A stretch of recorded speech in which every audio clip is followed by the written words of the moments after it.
Hello friend, हमारे YouTube channel में आपका स्वागत है। आज हम एक ऐसी किताब के बारे में बात करने वाले हैं जो सिर्फ एक किताब नहीं बल्कि भविष्य का एक आईना है। मैं बात कर रहा हूं इतिहासकार और विचारक युवाल नोआ हरारी की लिखी किताब होमो डेउस के बारे में। और मैं आपको पहले ही एक चेतावनी देना चाहता हूं।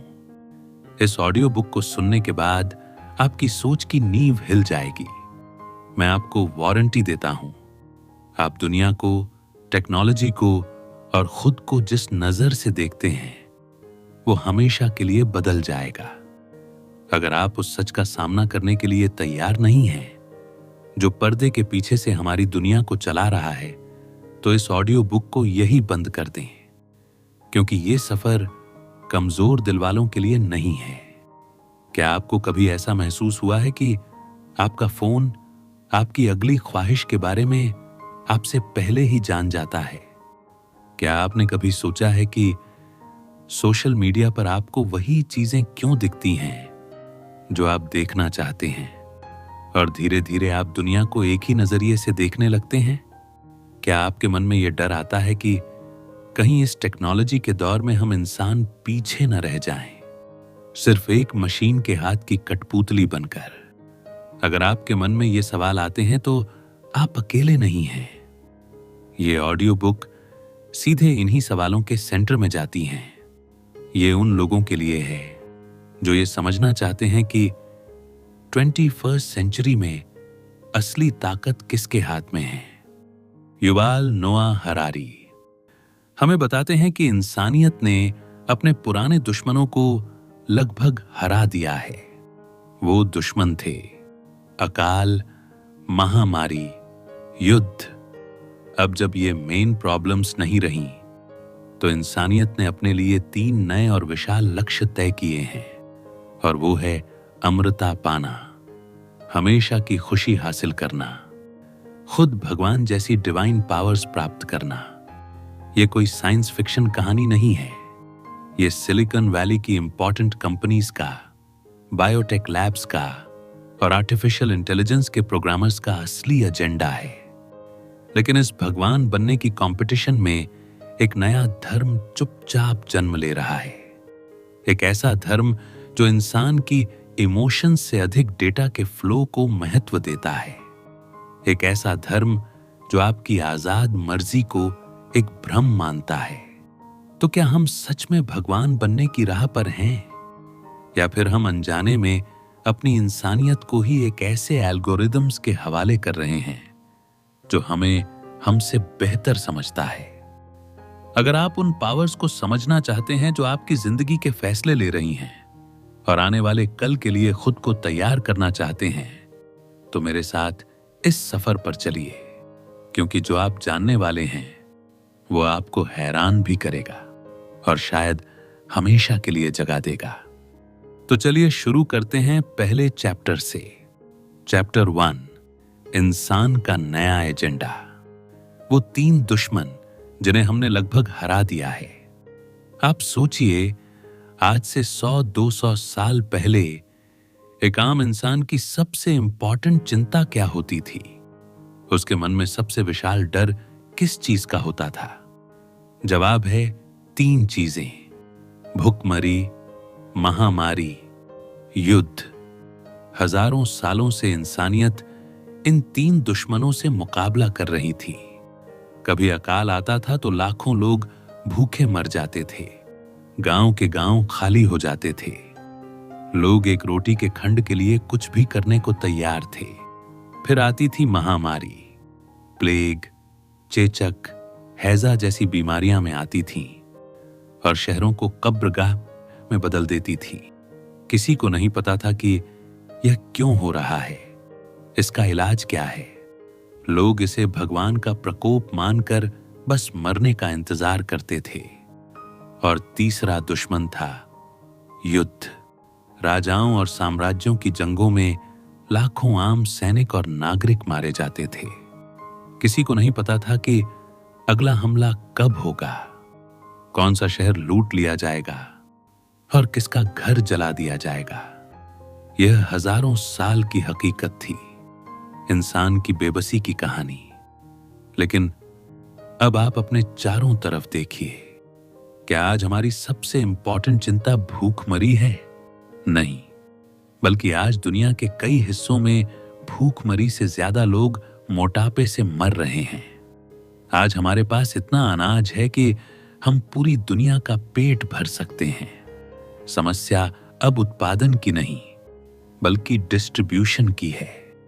आज किसी देश में अकाल एक नेचुरल डिजास्टर नहीं, बल्कि एक पॉलिटिकल फेलियर मानी जाती है। इसी तरह महामारी को देखिए। पिछले कुछ दशकों में इबोला, स्वाइन फ्लू और हाल ही में कोरोना वायरस जैसी महामारियां आईं। लेकिन हमने साइंस की मदद से कुछ ही महीनों या सालों में उनका सामना करने के लिए वैक्सीन और इलाज खोज निकाले। अब हम बीमारियों को भगवान का प्रकोप नहीं मानते, बल्कि एक ऐसी साइंटिफिक चैलेंज मानते हैं जिसे हल किया जा सकता है। सोचिए, 100 साल पहले जो बीमारियां लाखों लोगों की जान ले लेती थीं, आज उनका इलाज एक मामूली सी गोली से हो जाता है। ये इंसानियत की बहुत बड़ी जीत है। और युद्ध का क्या? हां, आज भी दुनिया में जंग होती है, टेररिज्म है, संघर्ष है। लेकिन इतिहास में पहली बार ऐसा हुआ है कि युद्ध में मरने वालों की संख्या से ज्यादा लोग आत्महत्या से मर रहे हैं। आज दुनिया के मेन पावर्स एक दूसरे से सीधे मुकाबला करने से बचती हैं, क्योंकि उन्हें पता है कि न्यूक्लियर वॉर का मतलब सबकी तबाही है। आज शांति एक आदर्श नहीं, बल्कि दुनिया के ज्यादातर हिस्सों में एक हकीकत बन चुकी है। आप सोच कर देखिए, आज चीनी या अमेरिकी सरकार के लिए युद्ध शुरू करना फाइनेंशियल रूप से कितना घाटे का सौदा है। बिजनेस और कोलैबोरेशन से उन्हें कहीं ज्यादा फायदा होता है। तो लेखक युवाल नोआ हरारी कहते हैं कि इंसान ने अपने 3 सबसे पुराने और सबसे विशाल दुश्मनों भूखमरी, महामारी और युद्ध को लगभग हरा दिया है। हमने उन्हें पूरी तरह से खत्म नहीं किया है, लेकिन हमने उन्हें एक समझने योग्य और मैनेजेबल चैलेंज में बदल दिया है। अब वो नेचर की अनकंट्रोल्ड पावर्स नहीं रही, बल्कि हमारी फेलियर का प्रतीक बन गई हैं। तो सवाल यह उठता है कि अब आगे क्या? जब इंसान के पास कोई जायंट एनिमीज नहीं बचा, जब हमारी बुनियादी जरूरतें पूरी हो रही हैं, तो अब इंसानियत का अगला लक्ष्य क्या होगा? यहीं से ये ऑडियो बुक असल में शुरू होती है। हरारी कहते हैं कि इंसान अब आराम से बैठने वाला नहीं है। हम अब नए लक्ष्य बनाएंगे, ऐसे लक्ष्य जो पहले सिर्फ देवी देवताओं की कहानियों में सुने जाते थे। इंसानियत का नया एजेंडा होगा, इमॉर्टैलिटी, खुशी, डिविनिटी। जी हां, आपने सही सुना। हमारा अगला प्रोजेक्ट होगा मौत को जीतना, हमेशा खुश रहना और खुद को भगवान के लेवल तक अपग्रेड्स करना। हम इंसान से होमो डेयस यानी मानव देवता बनने की कोशिश करेंगे। ये सुनने में किसी साइंस फिक्शन फिल्म की कहानी लगती है ना? लेकिन लेखक कहते हैं कि यह प्रोसेस पहले ही शुरू हो चुकी है। ये विचार ही अपने आप में कितना विशाल और एम्बिशियस है। हजारों साल तक हम सिर्फ जिंदा रहने के लिए स्ट्रगल करते रहे हैं, और अब हम हमेशा जिंदा रहने की बात कर रहे हैं। हम बायोटेक्नोलॉजी, नैनो टेक्नोलॉजी और आर्टिफिशियल इंटेलिजेंस का इस्तेमाल करके बुढ़ापे और मौत को एक टेक्निकल प्रॉब्लम की तरह हल करने की कोशिश करेंगे। हम अपने जीन को एडिट करेंगे, अपने दिमाग को कंप्यूटर से कनेक्शन बनाएंगे और अपनी बायोलॉजिकल लिमिटेशंस को पार करने की कोशिश करेंगे। हम ऐसी मेडिसिन्स और टेक्निक्स बनाएंगे जो हमें परमानेंट हैप्पीनेस दे सकें, हमारे मूड को कंट्रोल्ड कर सकें, और अंत में हम खुद को इतना पावरफुल बना लेंगे कि हम जीवन का क्रिएशन और डिस्ट्रॉय कर सकेंगे, ठीक वैसे ही जैसे पुराने देवता करते थे।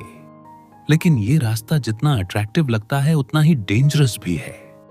क्या हम वाकई इस पावर को संभालने के लिए तैयार हैं? और अगर हम भगवान बनने की कोशिश करेंगे तो इस कोशिश की बेस क्या होगी? हम किस आधार पर यह दावा करेंगे कि हम ऐसा कर सकते हैं? इन सवालों का जवाब हमारे उस विश्वास में छिपा है जिसने पिछली कुछ सदियों से दुनिया पर राज किया है। और ये जानने के लिए कि वो विश्वास क्या है और वो कैसे हमें भगवान बनने के रास्ते पर ले जा रहा है, आपको अगले चैप्टर का इंतजार करना होगा। तो चलिए अगले चैप्टर की ओर आगे बढ़ते हैं। चैप्टर 2, इंसान ही भगवान है, मानवतावाद का उदय और उसका सच। पिछले चैप्टर में हमने देखा कि कैसे इंसान ने भुखमरी, महामारी और युद्ध जैसे अपने पुराने दुश्मनों पर लगभग काबू पा लिया है और अब इमॉर्टैलिटी, हैप्पीनेस और डिविनिटी जैसे नए लक्ष्यों की ओर जा रहा है। लेकिन सवाल यह है कि हमारे अंदर यह सेल्फ कॉन्फिडेंस आया कहां से? हम यह कैसे सोचने लगे कि हम मौत को भी हरा सकते हैं और भगवान बन सकते हैं? इस सोच के पीछे एक बहुत इंपॉर्टेंट विचारधारा है जिसने पिछली कुछ सदियों में दुनिया के सारे धर्मों और साम्राज्यों को पीछे कर दिया है। उस विचारधारा का नाम है मानवतावाद, यानी ह्यूमनिज्म। मानवतावाद कहता है कि इस यूनिवर्स में सबसे इंपॉर्टेंट चीज इंसान है। इंसान ही हर चीज का सेंटर है। हमारी इमोशंस, हमारे एक्सपीरियंस, हमारी इच्छाएं यही सच हैं, यही अंतिम सत्य हैं। हजारों सालों तक ज्यादातर कल्चर्स में माना जाता था कि सत्ता और अधिकार किसी भगवान या किसी दिव्य शक्ति के पास हैं। अच्छा क्या है, बुरा क्या है, ये भगवान तय करते थे। जीवन का अर्थ धार्मिक किताबों में लिखा होता था। इंसानों का काम बस उन नियमों का पालन करना था। अगर आपको कुछ जानना होता था तो आप किसी पुरोहित या गुरु के पास जाते थे। लेकिन फिर धीरे धीरे, खासकर यूरोप में पुनर्जागरण और साइंटिफिक रेवोल्यूशन के बाद यह सोच परिवर्तित होने लगी। साइंटिस्ट ने यह दिखाना शुरू कर दिया कि दुनिया नेचुरल लॉज से चलती है, न कि किसी देवी देवता के मूड से। फिलोसोफर्स ने तर्क देना शुरू किया कि एथिक्स के लिए हमें भगवान की जरूरत नहीं है। हम अपनी तर्क बुद्धि और करुणा से सही और गलत का फैसला कर सकते हैं। कलाकारों ने देवी देवताओं की तस्वीरें बनाने के स्थान पर आम इंसानों के पिक्चर और स्टैच्यूज बनाना शुरू कर दिया। धीरे धीरे फोकस भगवान से हटकर इंसान पर आ गया। यह ह्यूमैनिटेरियन रेवोल्यूशन हर जगह विस्तारित हो गई। पॉलिटिक्स में इसने डेमोक्रेसी को जन्म दिया। अब यह माना जाने लगा कि सत्ता का स्रोत जनता है, वोटर सबसे अच्छा जानता है। यह ह्यूमनिज्म का पॉलिटिकल मंतार बन गया। इकोनॉमिक्स में इसने मुक्त बाजार यानी फ्री मार्केट को जन्म दिया। कस्टमर ही राजा है, ये ह्यूमनिज्म का इकोनॉमिक मंत्रा है। आपकी पसंद, आपकी इच्छा ही बाजार को चलाती है। एजुकेशन में ह्यूमनिज्म कहता है कि स्टूडेंट्स को खुद सोचने के लिए एनकरेज्ड करना चाहिए, ना कि सिर्फ रटना सिखाना चाहिए। अपने दिल की सुनो, ये मंत्रा आज की नस्ल को सबसे ज्यादा अट्रैक्टेड करता है। हमें सिखाया जाता है कि जीवन का अर्थ कहीं बाहर नहीं खोजना है, बल्कि अपने अंदर झांकना है। आपकी इमोशंस आपको बताएंगी कि क्या सही है। आपका सच्चा प्यार कौन है, आपको कौन सा करियर चुनना चाहिए। आपकी पर्सनल एक्सपीरियंस ही अधिकार का सबसे विशाल स्रोत बन गई। तो आप देख सकते हैं कि ह्यूमनिज्म ने हमारी दुनिया को कैसे आकार दिया है। ये आज का डिफॉल्ट धर्म बन गया है। हम सब, चाहे हम किसी भी धर्म को मानते हों, असल में ह्यूमनिस्ट हैं। हम मानते हैं कि हर इंसान की जान कीमती है। हम मानते हैं कि हमारी इमोशंस और एक्सपीरियंस मायने रखते हैं। जब कोई कलाकार एक पेंटिंग बनाता है तो हम पूछते हैं कि वह क्या महसूस कर रहा था। जब कोई नेता फैसला लेता है तो हम पूछते हैं कि इससे लोगों की इमोशंस पर क्या असर होगा। सब कुछ घूम फिर कर इंसान पर आ जाता है, उसकी इमोशंस पर, उसके एक्सपीरियंस पर। और इसी ह्यूमनिस्ट सोच ने हमें यह सेल्फ कॉन्फिडेंस दिया है कि हम कुछ भी कर सकते हैं। अगर इंसान ही इस यूनिवर्स का सेंटर है, अगर सारी पावर हमारे अंदर है, तो हम मौत पर विजय क्यों नहीं पा सकते? हम हमेशा के लिए खुश क्यों नहीं रह सकते? हम खुद को अपग्रेड करके भगवान क्यों नहीं बन सकते? ह्यूमनिज्म हमें यही करने के लिए उकसाता है। यह कहता है कि अपनी एबिलिटी को पहचानो और उसे अनंत तक ले जाओ। यह सुनने में बहुत अच्छा लगता है ना? कि हम कितने पावरफुल हैं, कितने इंपॉर्टेंट हैं। लेकिन यहीं पर युवल नोआ हरारी एक बहुत ही विचलित करने वाला सवाल रखते हैं।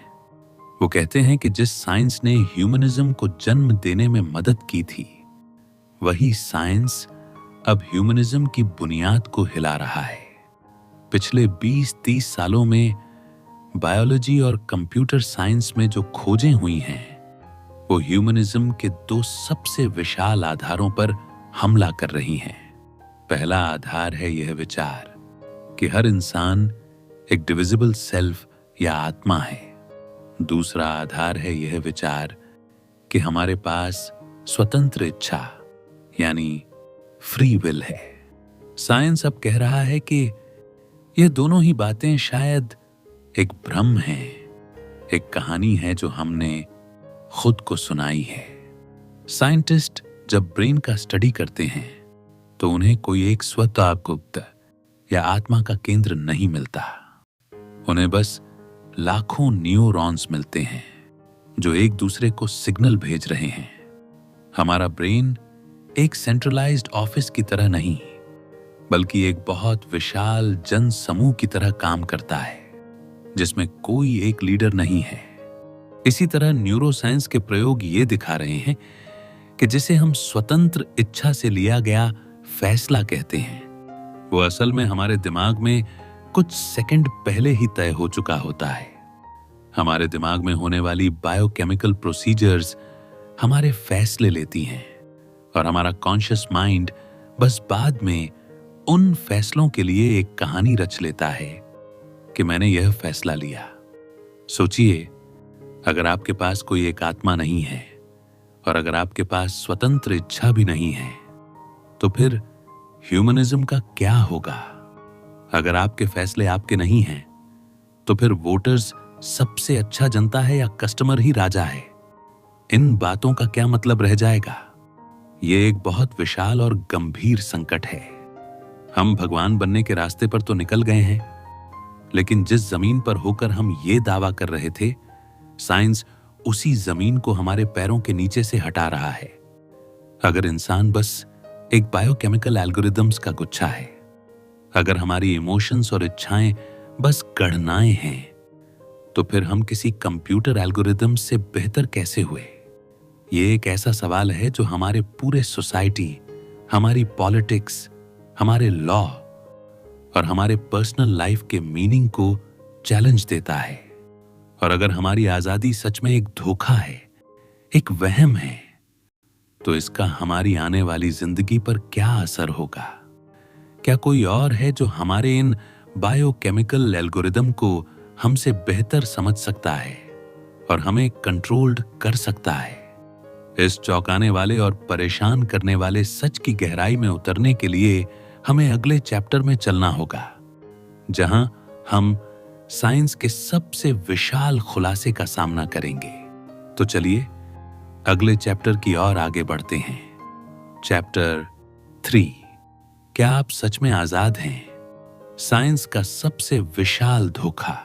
पिछले चैप्टर के अंत में हमने एक बहुत ही अनकंफर्टेबल करने वाला सवाल रखा था।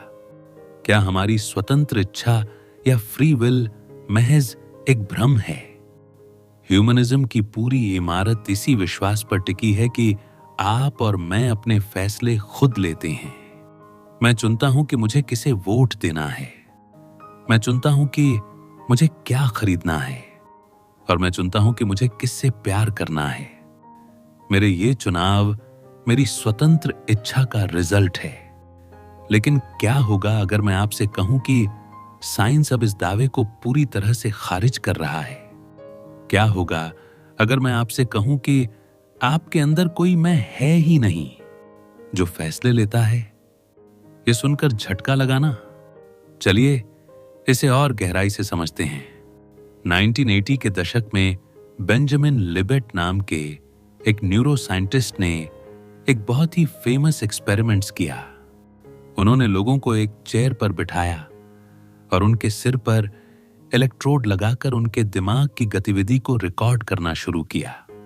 उन्होंने लोगों से कहा कि जब भी उनका मन करे वे अपनी कलाई को हिलाएं और उस समय मशीन पर ध्यान दें जिसमें एक सुई घूम रही थी, ताकि वे यह बता सकें कि उन्होंने कलाई हिलाने का फैसला ठीक किस पर लिया था। रिजल्ट चौंकाने वाले थे। लीबेट ने पाया कि लोगों के दिमाग में गतिविधि उनकी कलाई हिलने से लगभग आधा सेकंड पहले ही शुरू हो जाती थी। लेकिन इससे भी ज्यादा हैरान करने वाली बात यह थी कि लोगों को अपने फैसले का एहसास होने से भी लगभग 1/4 सेकंड पहले उनके दिमाग में गतिविधि शुरू हो चुकी थी। इसका मतलब क्या था? इसका मतलब यह था कि उनका दिमाग उनके कॉन्शियस माइंड के जानने से पहले ही फैसला ले चुका था।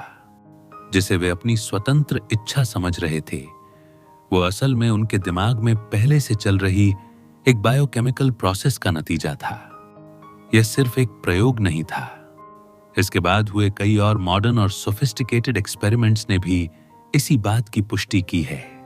साइंटिस्ट अब आपके दिमाग को स्कैन करके यह बता सकते हैं कि आप 2 बटन्स में से कौन सा बटन दबाने वाले हैं, और यह वे आपके खुद के जानने से 7 से 10 सेकंड्स पहले बता सकते हैं। सोचिए, कोई और आपके फैसले के बारे में आपसे पहले जान सकता है। यह कैसे पॉसिबल है? युवाल नोआ हरारी समझाते हैं कि बायोलॉजी के अनुसार हमारा शरीर और दिमाग एक बहुत ही जटिल एल्गोरिदम के समूह से बना है। एल्गोरिदम क्या है? यह कैलकुलेशंस करने और डिसीजन लेने के लिए नियमों का एक सेट है। जैसे एक वेंडिंग मशीन्स एक सिंपल एल्गोरिदम पर काम करती है। आप पैसे डालते हैं, बटन दबाते हैं और आपको आपकी ड्रिंक मिल जाती है। हमारा शरीर और दिमाग इससे करोड़ों गुना ज्यादा जटिल एल्गोरिदम है जो लाखों सालों के एवोल्यूशन के दौरान बना है। हमारी इमोशंस जैसे प्यार, गुस्सा, डर, ये कोई मिस्टीरियस चीजें नहीं हैं। वे सब बायोकेमिकल एल्गोरिदम हैं जो हमें जीवित रहने और वंश को आगे ले जाने में मदद करने के लिए इवॉल्व्ड हुए हैं। जब आप एक डिलिशियस फूड देखते हैं तो आपका दिमाग कैलकुलेशंस करता है और आपको खुशी की इमोशन देता है ताकि आप उसे खाएं और एनर्जी प्राप्त करें। जब आप कोई खतरा देखते हैं तो आपका दिमाग डर का एल्गोरिदम चलाता है ताकि आप वहां से भाग जाएं। जब आप किसी ऐसे व्यक्ति को देखते हैं जो आपके लिए जेनेटिक रूप से एक अच्छा साथी हो सकता है, तो आपका दिमाग प्यार और अट्रैक्शन का एल्गोरिदम चलाता है। ये सब कुछ कैलकुलेशंस हैं जो हमारे जीन और हमारे एनवायरनमेंट के आधार पर होती हैं। इसमें कोई स्वतंत्र इच्छा नहीं है, कोई आत्मा नहीं है जो ये सब कंट्रोल्ड कर रही हो। आप ये तर्क दे सकते हैं कि नहीं, मैं तो सोच समझकर फैसला लेता हूं, मैं अपने दिल की सुनता हूं। लेकिन हरारी कहते हैं कि आपका दिल भी इसी बायोकेमिकल सिस्टम का हिस्सा है। आपके दिल की आवाज भी आपके दिमाग में चल रहे एल्गोरिदम की ही गूंज है। अब आप कहेंगे कि अगर यह सच है तो इसका मेरे जीवन पर क्या असर होगा? असर बहुत विशाल और गहरा है। अगर हमारी कोई स्वतंत्र इच्छा नहीं है तो फिर डेमोक्रेसी का क्या मतलब है? अगर वोटर्स अपने फैसले खुद नहीं ले रहा बल्कि उसके दिमाग का एल्गोरिदम ले रहा है, तो वोटर्स हमेशा सही होता है का सिद्धांत ढह जाता है। अगर कस्टमर अपनी मर्जी से नहीं खरीद रहा तो कस्टमर इज किंग का क्या मतलब? और सबसे खतरनाक बात यह है कि अगर इंसान सिर्फ एक बायोलॉजिकल एल्गोरिदम है तो इसका मतलब है कि उसे हैक किया जा सकता है, उसे कंट्रोल्ड किया जा सकता है। हजारों सालों से राजा और तानाशाह लोगों को कंट्रोल्ड करने की कोशिश करते रहे हैं, लेकिन वे कभी सफल नहीं हुए, क्योंकि वे नहीं जानते थे कि लोगों के दिमाग के अंदर क्या चल रहा है। वे आपकी इमोशंस और विचारों को सीधे तौर पर नहीं जान सकते थे। लेकिन आज यह बदल रहा है। हम एक ऐसे युग में प्रवेश कर रहे हैं जहां गवर्नमेंट्स और बहुत जायंट कंपनीज आपके बायोलॉजिकल एल्गोरिदम को समझने की एबिलिटी डेवलप कर रही हैं। वे आपके बारे में इतना डेटा इकट्ठा कर रही हैं जितना इतिहास में कभी किसी ने नहीं किया। आप गूगल पर क्या सर्च करते हैं, फेसबुक पर क्या लाइक करते हैं, आप अमेज़न से क्या खरीदते हैं, नेटफ्लिक्स पर क्या देखते हैं, आप कहां जाते हैं, किस से बात करते हैं, ये सब डेटा इकट्ठा हो रहा है। इसके साथ ही बायोटेक कंपनीज ऐसे सेंसर बना रही हैं जो आपके शरीर के अंदर की जानकारी को माप सकते हैं, जैसे आपका हार्ट रेट, ब्लड प्रेशर, आपकी दिमागी गतिविधि। अब इमेजिनेशन कीजिए कि इन दोनों तरीके डेटा को मिला दिया जाए और उसे एक पावरफुल आर्टिफिशियल इंटेलिजेंस एल्गोरिदम्स को दे दिया जाए। वो एल्गोरिदम्स आपके बारे में पैटर्न खोजेगा, ऐसे पैटर्न जो आपको खुद भी नहीं पता। वो जान जाएगा कि कौन सी खबर देखकर आपको गुस्सा आता है, कौन सा वीडियो देखकर आप भावुक हो जाते हैं, कौन सा एडवर्टीजमेंट देखकर आपके खरीदने की पॉसिबिलिटी सबसे ज्यादा है। वह आपके पॉलिटिकल झुकाव, आपकी सेक्सुअल पसंद, आपकी वीकनेसेस, आपके डरों को आपसे बेहतर जान जाएगा। और जब कोई सिस्टम आपको आपसे बेहतर जानने लगेगा तो वह आपको आसानी से मैनिपुलेट कर सकता है, आपको कंट्रोल्ड कर सकता है। वह आपको वही चीजें दिखाएगा जो आप देखना चाहते हैं, आपको वही विचार बेचेगा जिन पर आप विश्वास करना चाहते हैं, और धीरे धीरे आपके फैसलों को अपनी मर्जी के अनुसार ढाल देगा। और सबसे डरावनी बात यह है कि आपको पता भी नहीं चलेगा। आपको लगेगा कि ये सब आपके अपने फैसले हैं, आपकी अपनी स्वतंत्र इच्छा है, लेकिन असल में आप एक बाहरी एल्गोरिदम की कठपुतली बन चुके होंगे। अगर इंसान की स्वतंत्र इच्छा एक धोखा है और बाहरी एल्गोरिदम हमें हमसे बेहतर जानने लगे हैं, तो फिर सत्ता किसके हाथ में जाएगी? इंसान के हाथ से निकलकर यह पावर कहां केंद्रित होगी? एक नए भगवान का जन्म होगा, एक ऐसा भगवान जो डेटा से बना है। और यह नया धर्म क्या होगा और यह हमारी दुनिया को कैसे बदलेगा? यह जानने के लिए हमें उस विचारधारा को समझना होगा जो ह्यूमनिज्म की जगह लेने के लिए तैयार है।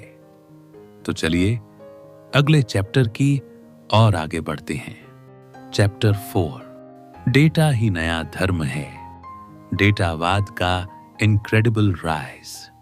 हमने अभी अभी यह भयानक पॉसिबिलिटी देखी कि कैसे साइंस और टेक्नोलॉजी ह्यूमनिज्म की बेस को खोखला कर रही है, यह साबित करके कि हमारी स्वतंत्र इच्छा एक भ्रम है। हमने देखा कि कैसे बाहरी एल्गोरिदम हमें हमसे बेहतर जानने की एबिलिटी हासिल कर रहे हैं। तो अब सवाल यह उठता है कि अगर ह्यूमनिज्म, जो इंसान को सबसे ऊपर मानता था, अब पुराना हो रहा है, तो उसकी जगह कौन सी नई विचारधारा लेगी? सत्ता का केंद्र इंसान से हटकर कहां जाएगा? युवाल नोआ हरारी इसका एक चौंकाने वाला जवाब देते हैं। वे कहते हैं कि 21वीं सेंचुरी में एक नया धर्म उभर रहा है और उस धर्म का नाम है डेटावाद या डेटाइज्म। डेटाइज्म क्या है? यह एक ऐसी विचारधारा है जो मानती है कि यह पूरा यूनिवर्स डेटा के फ्लो से बना है और किसी भी जीव या वस्तु का मूल्य इस बात से तय होता है कि वो डेटा प्रोसेसिंग में कितना कंट्रीब्यूशन देता है। सुनने में यह कुछ अजीब लग सकता है, तो चलिए इसे आसान भाषा में समझते हैं। डेटाइज्म कहता है कि एक इंसान, एक ट्री, एक कंपनी या एक पूरा सोसाइटी ये सब कुछ डेटा प्रोसेसिंग सिस्टम है। आपका दिमाग एक बायोलॉजिकल कंप्यूटर है जो लगातार आपके आसपास के माहौल से डेटा लेता है, उसे प्रोसेस करता है और फिर आउटपुट के रूप में कोई फैसला या एक्शन देता है। कैपिटलिज्म भी एक डेटा प्रोसेसिंग सिस्टम है जो लाखों लोगों की इच्छाओं और एबिलिटीज का डेटा लेता है और उसे प्राइसेस और इन्वेस्टमेंट के रूप में प्रोसेस करके रिसोर्सेज का एलोकेशन करता है। डेमोक्रेसी भी एक ऐसा ही सिस्टम है जो लाखों वोटर्स की राय का डेटा लेता है और उसे प्रोसेस करके एक पॉलिटिकल फैसला लेता है। डेटाइज्म के अनुसार इतिहास की पूरी कहानी डेटा प्रोसेसिंग सिस्टम को और बेहतर और कुशल बनाने की कहानी है। पहले इंसान छोटे छोटे समूहों में रहते थे जिससे डेटा प्रोसेसिंग सीमित थी। फिर हमने लैंग्वेज का इन्वेंशन किया जिससे ज्यादा लोग जानकारी शेयर कर सके। फिर हमने लिखने का इन्वेंशन किया जिससे जानकारी को स्टोर और ट्रांसफर करना आसान हो गया। फिर प्रिंटिंग प्रेसेस आया, फिर टेलीफोन, फिर कंप्यूटर और अब इंटरनेट। हर नई टेक्नोलॉजी ने डेटा के फ्लो को और तेज और मैसिव बनाया है। डेटाइज्म का अंतिम लक्ष्य है एक विशाल all embracing data processing system बनाना, जिसे इंटरनेट ऑफ थिंग्स कहा जा सकता है, जिसमें हर चीज, हर इंसान, हर मशीन संबंधित हो और लगातार डेटा का आदान प्रदान कर रही हो। इस सिस्टम के लिए सबसे इंपॉर्टेंट पाप है डेटा के फ्लो को रोकना और सबसे इंपॉर्टेंट पुण्य है जानकारी को मुक्त रूप से बहने देना। अब आप देख सकते हैं कि यह विचारधारा आज की दुनिया पर कितनी हावी है। सिलिकॉन वैली के गुरु हमें लगातार कहते हैं जानकारी मुक्त होना चाहती हैं। हम सोशल मीडिया पर अपनी जिंदगी का हर पल शेयर करने के लिए इनकरेज्ड किए जाते हैं।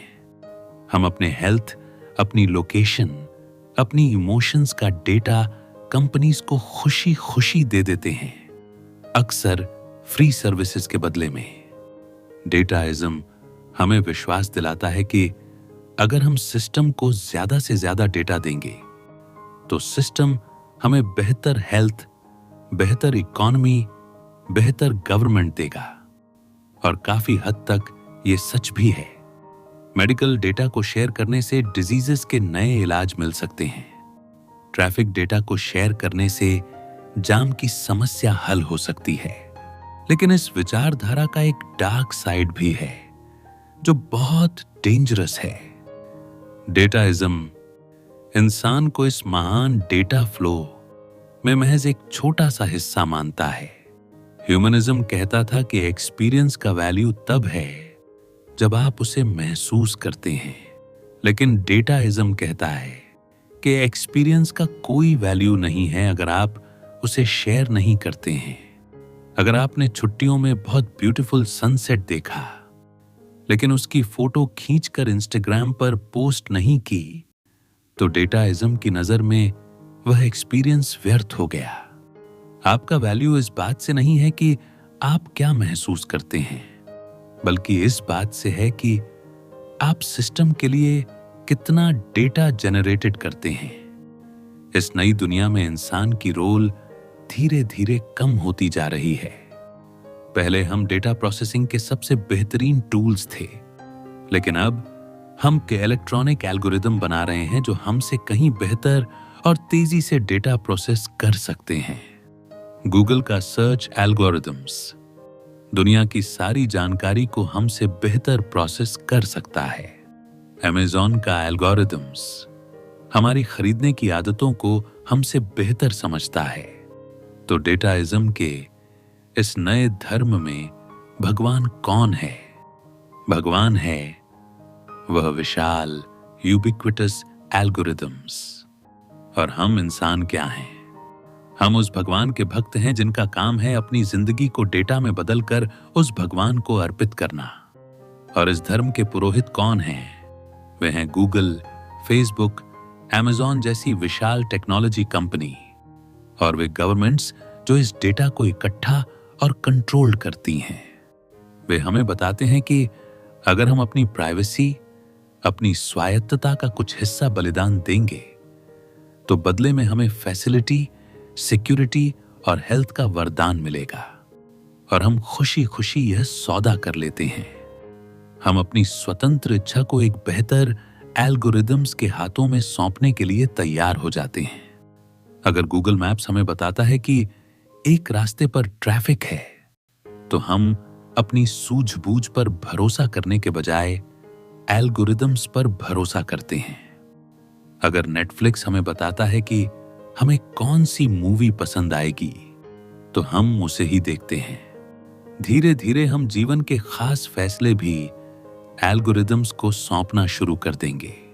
किसे डेट करना है, कौन सा करियर चुनना है, यहां तक कि किसे वोट देना है, यह सब कुछ एक एल्गोरिदम्स तय कर सकता है जो हमें हमसे बेहतर जानता है। ये एक ऐसी दुनिया की तस्वीर है जहां इंसान अपनी केंद्रीय भूमिका खो चुका है। सत्ता अब इंसानों के हाथों में नहीं, बल्कि एल्गोरिदम्स के हाथों में केंद्रित हो रही है। ह्यूमनिज्म का सपना, जहां हर इंसान की अपनी गरिमा और स्वतंत्रता थी, समाप्त होता हुआ दिख रहा है। डेटाइज्म के इस नए धर्म में इंसानों का क्या होगा? क्या हम सब बराबर होंगे, या ये न्यू टेक्नोलॉजी समाज में एक अभूतपूर्व विभाजन पैदा करेगी? क्या कुछ इंसान इस टेक्नोलॉजी का इस्तेमाल करके खुद को भगवान के लेवल तक अपग्रेड्स कर लेंगे, जबकि बाकी सब पीछे रह जाएंगे? यह सवाल हमें सीधे होमो डियस की कॉन्सेप्ट की ओर ले जाता है। इंसान से देवता बनने का यह सफर कैसा दिखेगा, और इसके हमारी प्रजाति के लिए क्या रिजल्ट होंगे? इस फ्यूचर की डरावनी लेकिन पॉसिबल तस्वीर को देखने के लिए हमें अपने फाइनल चैप्टर की ओर जाना होगा। तो चलिए अगले चैप्टर की और आगे बढ़ते हैं। चैप्टर 5, इंसान से देवता बनने का सफर, होमो डियस का फ्यूचर। हम अपने सफर के सबसे इंपॉर्टेंट और सबसे चौंकाने वाले स्टेज पर आ पहुंचे हैं। हमने देखा कि कैसे इंसान ने अपने पुराने दुश्मनों को हराया, कैसे ह्यूमनिज्म के सहारे उसने खुद को यूनिवर्स का सेंटर माना, कैसे साइंस ने उसी ह्यूमनिज्म की बुनियाद हिला दी, और कैसे डेटाइज्म एक नए धर्म के रूप में उभर रहा है। अब हम इन सब खंडों को मिलाकर यह देखेंगे कि फ्यूचर की दुनिया कैसी दिख सकती है। वह दुनिया जहां इंसान होमो सेपियंस से होमो डियस यानी मानव देवता बनने की कोशिश करेगा। यह कोई दूर के फ्यूचर की इमेजिनेशन नहीं है, बल्कि एक ऐसी प्रोसेस है जो आज इसी वक्त शुरू हो चुकी है। इंसान से देवता बनने का यह सफर 3 मेन टेक्निक्स पर आधारित होगा, और वो है biotechnology, cyborg engineering, artificial intelligence. सबसे पहले बायोटेक्नोलॉजी हमें अपने शरीर को जेनेटिक लेवल पर बदलने की ताकत देगी। हम जीन एडिटिंग टेक्निक्स जैसे क्रिस्पर का इस्तेमाल करके वंशानुगत बीमारियों को हमेशा के लिए खत्म कर सकेंगे। लेकिन बात यहीं नहीं रुकेगी। हम इन टेक्निक्स इस्तेमाल खुद को बेहतर बनाने के लिए भी करेंगे। हम चाहेंगे कि हमारे बच्चे ज्यादा बुद्धिमान हों, ज्यादा स्वस्थ हों, ज्यादा सुंदर हों।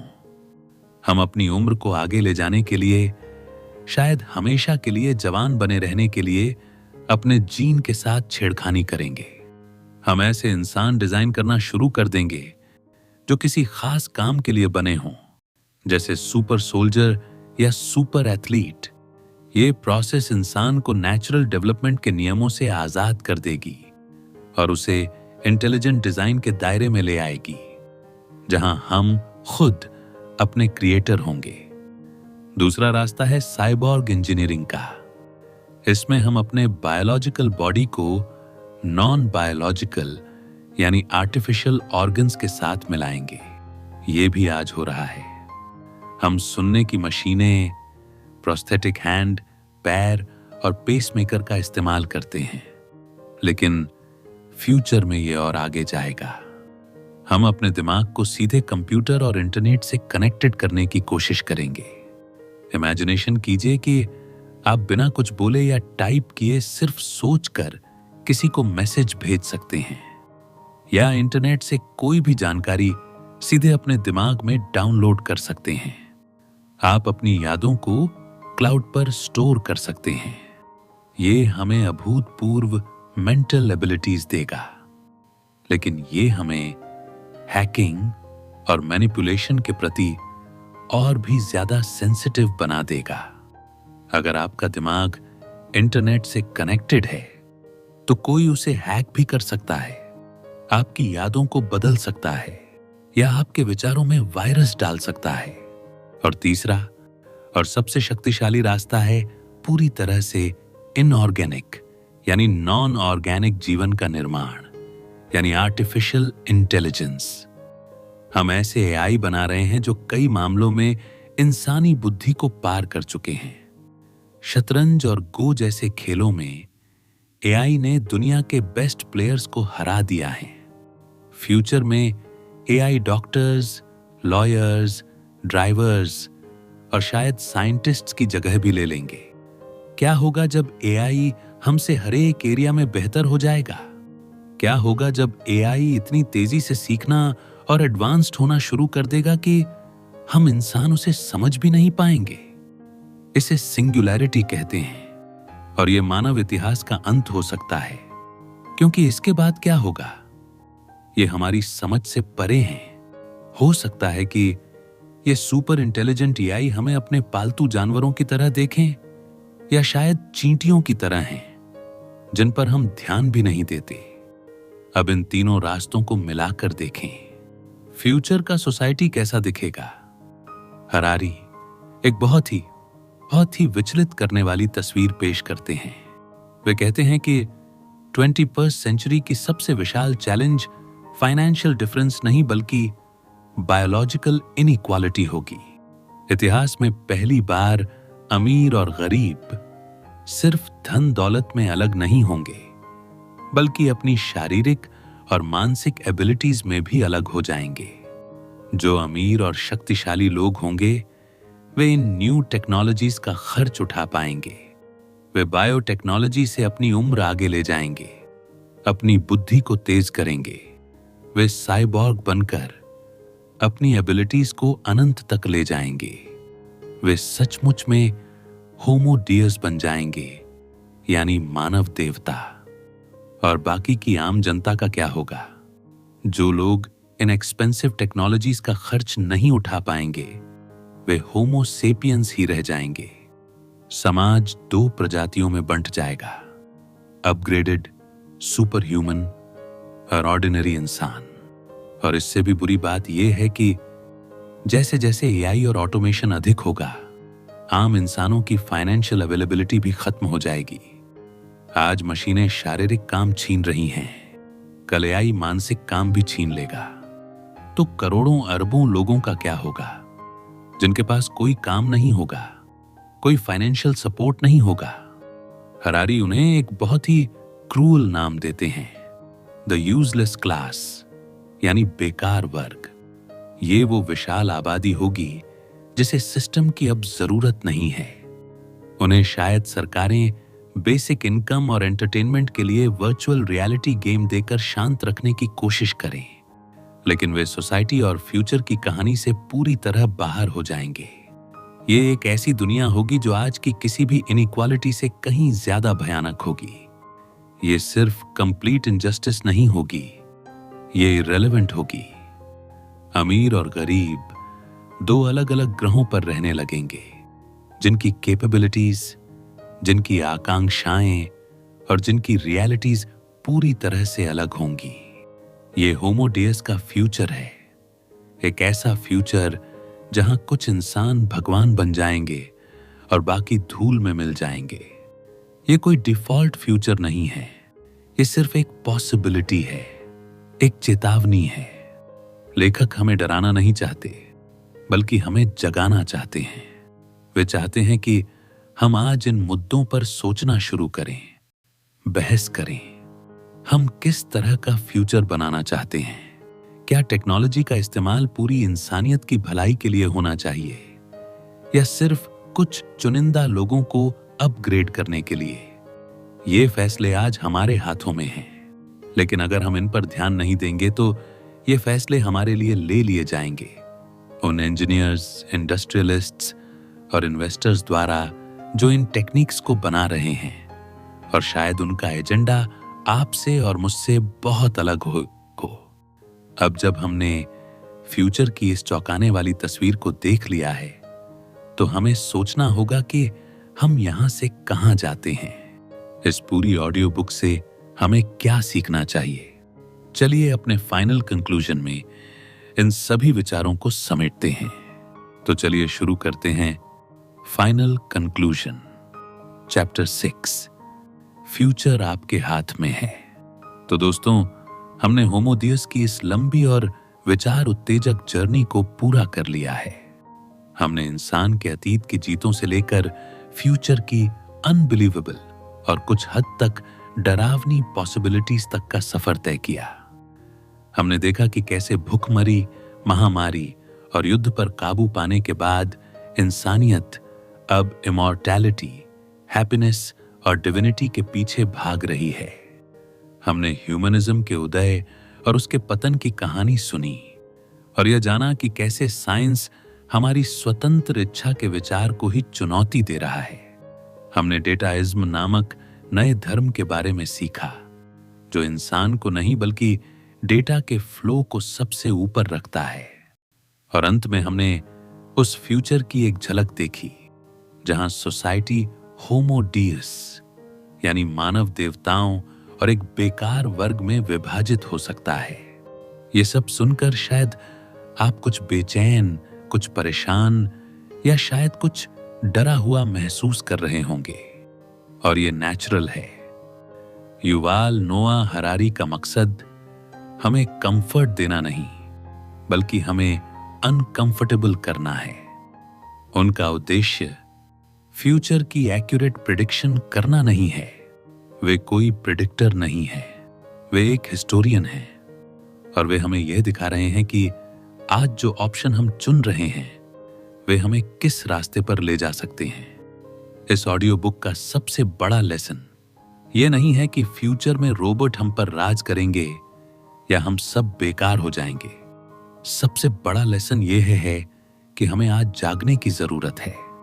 हमें उन टेक्निक्स और विचारधाराओं के बारे में सोचना शुरू करना होगा जो हमारी दुनिया को चुपचाप बदल रही हैं।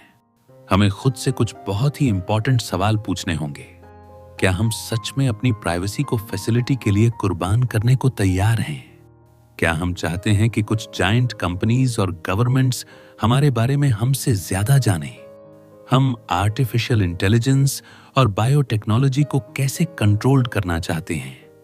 क्या इन टेक्निक्स का लाभ सबको मिलना चाहिए या सिर्फ उन्हें जो इसका खर्च उठा सकते हैं? यह अब सिर्फ एकेडमिक्स या फिलोसॉफिकल सवाल नहीं रह गए हैं।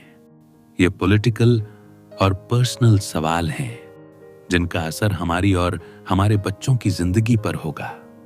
अगर हम इन सवालों पर बहस नहीं करेंगे, अगर हम जागरूक सिटीजन के तौर पर अपनी आवाज नहीं उठाएंगे, तो फ्यूचर का फैसला हमारे बिना ही कर लिया जाएगा। यह ऑडियो बुक हमें याद दिलाती है कि इतिहास में कुछ भी पूर्व निश्चित नहीं होता। फ्यूचर कई पॉसिबिलिटीज से भरा है। जो डरावनी तस्वीर हमने देखी वह सिर्फ एक पॉसिबिलिटी है। हम एक अलग फ्यूचर भी चुन सकते हैं, एक ऐसा फ्यूचर जहां टेक्नोलॉजी का इस्तेमाल इनइक्वालिटी को अधिक करने के लिए नहीं बल्कि उसे कम करने के लिए किया जाता है। एक ऐसा फ्यूचर जहां हम अपनी कॉन्शियसनेस और अपनी ह्यूमैनिटी को महत्व देना सीखते हैं, न कि सिर्फ अपनी डेटा प्रोडक्शन कैपेबिलिटी को। लेकिन ऐसा फ्यूचर अपने आप नहीं आएगा। उसके लिए हमें प्रयास करना होगा, हमें जागरूक रहना होगा और हमें सही चुनाव करने होंगे। तो इस ऑडियो बुक को एक अंत की तरह नहीं बल्कि एक शुरुआत की तरह देखिए। ये आपके लिए एक बुलावा है कि आप और जानें और सोचें और सवाल करें। मुझे उम्मीद है कि इस ऑडियो बुक ने आपके दिमाग को कुछ नए विचारों से भर दिया होगा और आपको फ्यूचर के बारे में एक नया नजरिया दिया होगा। इस सफर में मेरा साथ देने के लिए आपका बहुत बहुत धन्यवाद। अगर आपको हमारी ये कोशिश पसंद आई और आप चाहते हैं कि हम फ्यूचर में भी ऐसी ही इंफॉर्मेटिव और सोचने पर मजबूर करने वाली ऑडियो बुक्स आपके लिए लाते रहें, तो इस वीडियो को लाइक करें। आपके लाइक हमें और मेहनत करने के लिए इंस्पायर्ड करते हैं। कमेंट्स में हमें जरूर बताएं कि आप फ्यूचर के बारे में क्या सोचते हैं। क्या आप होमो डियस की पॉसिबिलिटीज को लेकर एक्साइटेड हैं या चिंतित? आपकी राय हमारे लिए बहुत इंपॉर्टेंट है। और हां, अगर आप इस चैनल पर नए हैं तो सब्सक्राइब करना बिल्कुल न भूलें और उस घंटी वाले आइकॉन को भी दबा दें ताकि आप हमारी कोई भी आने वाली वीडियो मिस ना करें। एक बार फिर आपका बहुत बहुत शुक्रिया। मिलते हैं अगली ऑडियो बुक में एक नई किताब और नए विचारों के साथ। तब तक सोचते रहिए, सीखते रहिए।